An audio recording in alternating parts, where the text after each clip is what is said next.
বাবু আপনার পার্টিকে দিয়ে আগুন লাগাচ্ছেন, মনে রাখবেন বাংলায় যদি আগুন লাগান আসামও থেমে থাকবে না, নর্থ ইস্টও থেমে থাকবে না, উত্তরপ্রদেশও থেমে থাকবে না, বিহারও থেমে থাকবে না, ঝাড়খণ্ড থেমে থাকবে না, উড়িষ্যাও থেমে থাকবে না, আর দিল্লিও থেমে থাকবে না।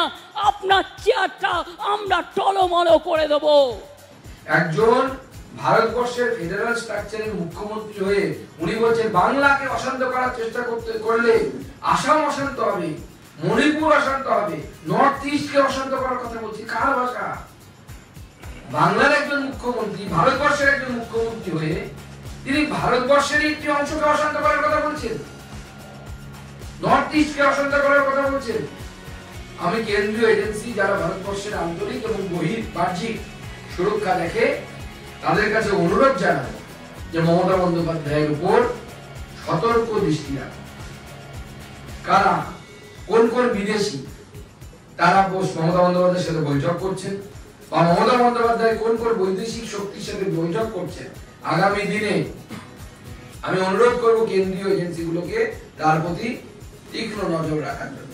অনেক গালাগালি দিয়েছেন, অনেক অসম্মান করেছেন, আমি অনেক ভেবেছি, কিন্তু আমি ভেবে দেখলাম যে এদের বিরুদ্ধে আমি কোনোদিনও বদলা নিইনি। আমরা বলেছিলাম বদল চাই, বদলা নয়। আজ বলছি ও কথা নয়, আজ বলছি যেটা করার দরকার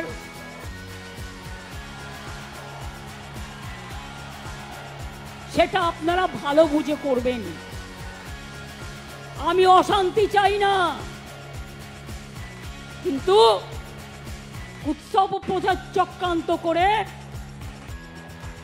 যে আপনাকে রোজ কামড়াচ্ছে, আপনি তাকে কামড়াবেন না, কিন্তু প্রস্ত করতে পারেন। ভয় পেয়েছে দিদিভাই, ইস্তফা ছাড়া গতি নাই। ভয় পেয়েছে দিদিভাই, ইস্তফা ছাড়া গতি নাই। তাই মুখ্যমন্ত্রী আবার অনেক কথা বলছেন, সাপের কথা বলছেন, ফোঁস করার কথা বলছেন, কথামৃত থেকে নিয়ে বলছি ফোঁস করতে, মানে নিজের হিংসাকে প্রভাব করছে। হিংসা কার বিরুদ্ধে? বাংলার মানুষের বিরুদ্ধে। কারা আন্দোলনে নেমেছিল 14ই আগস্ট রাত্রিবেলা? বাংলার মহিলারা নেমেছিল। বাংলার মহিলাদের উপরে, বাংলার সাধারণ মানুষের উপরে, কালকে ছাত্র সমাজ এসেছিল, কোন রাজনৈতিক ব্যানার ছাড়া এসেছিলেন তারা। তাদের উপরে মুখ্যমন্ত্রী মমতা বন্দ্যোপাধ্যায় তার গুন্ডাদেরকে, তার হারমারদেরকে বলছেন যে এবার তোমাদের যা করার করো। অর্থাৎ প্রকারান্তরে তিনি হুমকি দিচ্ছেন যে বাংলার মানুষের উপর আক্রমণ করে বাংলার মানুষকে মারো, পেটো। মুখ্যমন্ত্রীকে পরিষ্কার বলে দিতে চাই, যদি আপনি ভাবেন যে আপনার গুন্ডার বাহিনী তারা বাংলার জনগণের উপর অত্যাচার করবে, বাংলার জনগণ এর উপর মারধর করবে, আর বিজেপি চুপ করে বসে থাকবে, বিজেপি চুপ করে বসে থাকবে।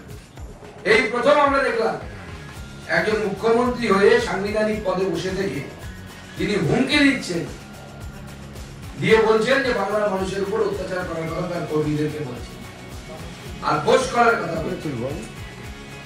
তবে তাদের জন্য কি ট্রিটমেন্ট হবে, জনগণ কি ট্রিটমেন্ট করবে সেটাও কিন্তু বলে গেছেন।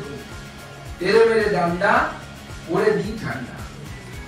যারা ফোঁস করতে আসবে বাংলার জনগণ তাদের তেরে মেরে ডান্ডা পরে দি ঠান্ডা এই মন্ত্র দিয়ে